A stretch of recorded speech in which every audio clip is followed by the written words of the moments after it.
औरत के जीवन की सुंदर सा जख्म एक बड़ा महल जैसा पुराना घर था।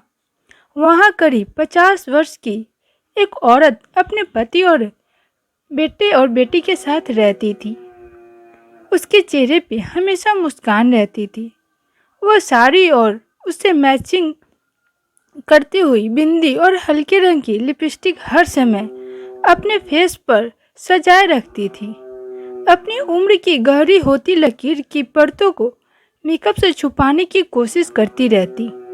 वह एक चलती फिरती सुंदर सी मूर्ति ही लगती थी। घर के छोटे से बगीचे में हरे भरे सुंदर फूलों के पौधे गमलों में लगे थे।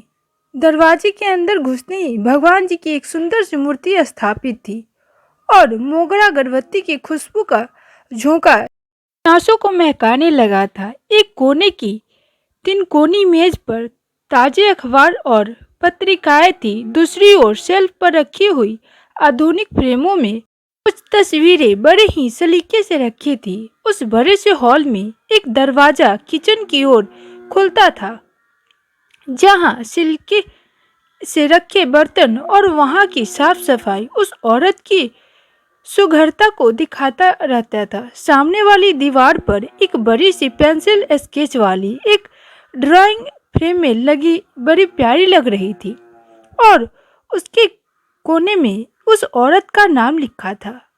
अपने हाथों में एक कपड़ा लिए वह डाइनिंग टेबल पर रखी प्लेटों को पोंछकर सजा रही थी।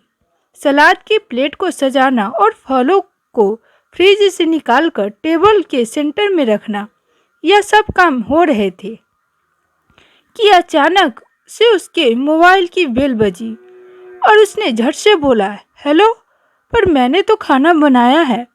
और फोन कट गया। फिर उसके चेहरे पर थोड़ी मायूसी के बादल आ गए। दूसरे ही पल वह सहज हो गई, क्योंकि बच्चों के स्कूल से वापसी आने का समय भी हो चुका था। इसी दिनचर्या में से समय निकालकर वो औरत बाहर भी जाती, बच्चों की किताबें लेने, साहब की पसंद की सब्जियां लेने, घर बनाए रखने का सामान लेने। स्कूल से लौटते अपने बच्चों को दोनों बाहों में भर लेती और बच्चों के साथ पति का इंतजार करने लगती। बच्चों की आंखों में अपनी मासूम मांग के पूरी होने की चमक होती कि माँ दिन भर कहीं भी रहे, पर उनके स्कूल से लौटने से पहले उन्हें घर में उनके पसंदीदा खाने के साथ माँ हाजिर मिलनी चाहिए। यही हिदायत पति जी की भी थी। यह सारी दिनचर्या एक घर की रहती ही है आमतौर पर, और हर दूसरी औरत के पूरे दिन की कहानी भी यही रहती है। पर उस औरत की एक बड़ी मुश्किल थी कि उसकी अपनी हंसी, जो कभी खिलखिलाहट से गूंजती थी, वह भी न जाने कहीं खो सी गई थी। उसके चेहरे पे जो संतुष्टि के भाव होते हैं, वे भी उसके मेकअप की परतों के नीचे कहीं दबे थे। वह ढूंढती थी अपनी खुशी को, पर वो कहीं नहीं मिलती थी। वह उसे अपने पास जो बच्चे अब नहीं रहे, वह हंसकर पूछते, क्या खो गया है मैम, हम मदद करें? नहीं नहीं, मैं खुद ढूंढ लूंगी, वह अपनी झेप मिटाती हुई कहती। बच्चे फिर बोलते, यहाँ इस कमरे में तो नहीं है ना। बच्चे साथ उसका मजाक उड़ाते और फिर अपनी पढ़ाई में लग जाते और माँ को भूल जाते। पर जब किसी चीज की जरूरत होती या भूख लगती तो माँ की याद आती। बेटी, जो अब यौवन की दहलीज पर खड़ी थी, पूछती है, मम्मी जस्ट चिल। तब लगता है कि आज की ये परी कितनी सहजता से बात को कह लेती है, और एक हम है कि अपने इमोशनल मन के चक्रव्यूह में ही फंसे रहते हैं। ऐसे ही चक्रव्यूह में फंसी वो औरत जो एक सहज हंसी नहीं हंस पाती थी, उसे लगता था कि वह एक मुखौटा ओढ़े रहती है। हर पल अपनी बहन से बात करते हुए अपनी सबसे प्यारी सहेली से भी वह अब वैसी सहजता महसूस नहीं करती थी। मन खुल नहीं पाता था।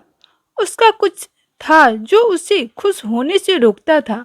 शाम हुई और बच्चे घर से बाहर खेलने निकले तो वह अपने कमरे में गई और चुपचाप से दाहिने बाजू को जरा सा खिसकाया और सामने की टेबल पर रखी वेटनोवेट की स्किन क्रीम को दाहिने कंधे पर दिख रहे गहरे लाल रंग के बड़े से निशान पर मला और वापस अपने कपड़े ठीक कर फिर थोड़ा मेकअप लगाया और पलकों के कोने पर जो नमी आई थी उसे पूछा और आंखों को अच्छा दिखाने के लिए काजल का एक स्ट्रोक लगा लिया।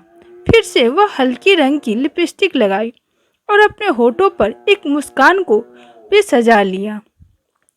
तो क्या यह एक घाव था जो उसे हंसने से खिलखिलाने से रोकता था? शादी के 18 सालों में जाने कितने ऐसे घावों को वो छुपा छुपा कर रखती है, चुपके से मलहम लगाकर एक झूठी मुस्कान सजाकर सहज होने की कामयाब कोशिश करती रहती है। शरीर की घाव को तो वह वेट लगाकर भर लेती थी। उसकी आत्मा पर जो जख्म थे उनके लिए कोई दवा नहीं थी। वह रिश्ते थे, दर्द भी करते थे पर दिखते नहीं थे किसी को। रात को जब बच्चों का खाना निपट गया तो पतिदेव की कार का हॉर्न सुनते ही वो लपक कर दरवाजे खोलने गई। आज कुछ ज्यादा काम था। थोड़ा हिचकिचाहट के साथ पूछा। कोई जवाब नहीं। पत्नी का दिन कैसे बीता? बच्चों की पढ़ाई की कोई चिंता नहीं। सुअर पत्नी होने का यही आराम रहता है जीवन भर पति जी को। पतिदेव का हाथ औरत के उस कंधे पे पड़ा जहां उसके घाव था, तो एक आह के साथ उस औरत ने मुंह मोड़ लिया। वह घाव अभी 2 दिन पहले का ही तो था। थोड़ी देर में फिर वही चीखा तानी वह औरत अपनी दबी सी आवाज में सिसक रही थी, पर पतिदेव को इस बात से कोई फर्क नहीं पड़ रहा था।